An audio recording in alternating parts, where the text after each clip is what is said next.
Around the Forces world. Across the UK. On the app. And on your smart speaker. Play BFBS. This is BFBS. The Forces station. The King will lead the UK in the 2-minute silence to remember those who've fallen and suffered in conflict at the Cenotaph in London this morning. Sian Greszczyk-Melbourne is there. As the sun shines down on the Horse Guards Parade, there is an incredibly poignant atmosphere here as thousands of veterans and service personnel gather for the parade.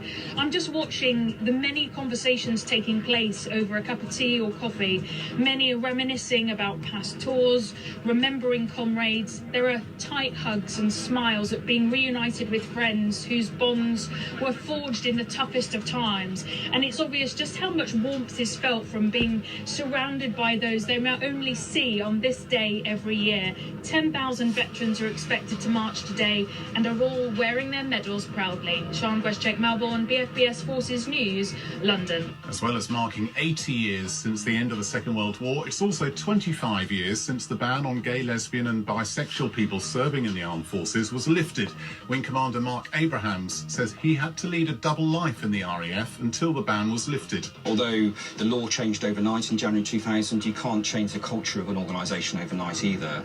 Even though effectively I could no longer be discharged from January 2000 onwards, it took me another 5 years to have the confidence to be openly gay and publicly in the Air Force. Chief of the Defence Staff, Air Chief Marshal Sir Rich Knighton, says Remembrance Sunday is not just about past conflicts. As we look at the world being more dangerous, more volatile, more uncertain, as the Prime Minister described it, it's important that we remember the cost of war.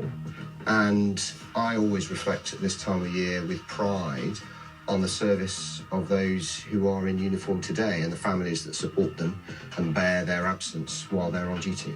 The Culture Secretary, Lisa Nandy, who's at the Cenotaph, says the government is providing funding to repair and maintain war memorials across the country. It is not an acceptable situation that so many of them have been able to fall into neglect and disrepair, and that's why we're announcing £2 million today to make sure that we, in every town, village and city, that children growing up there understand the contribution that their grandparents and great-grandparents made.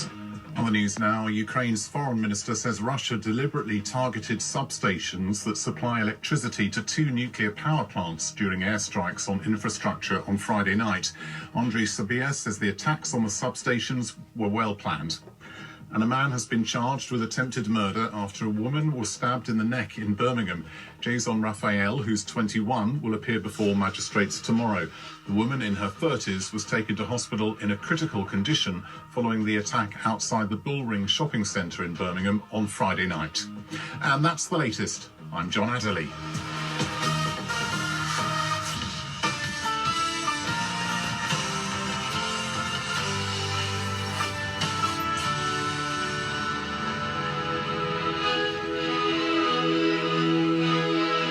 Remembrance Day. On BFBS, the Forces station.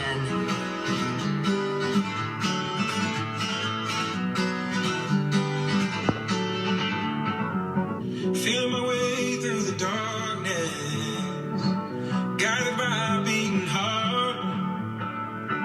I can't tell where the journey will end, but I know where to start. They tell me I'm too young to understand. They say I'm caught up in a dream.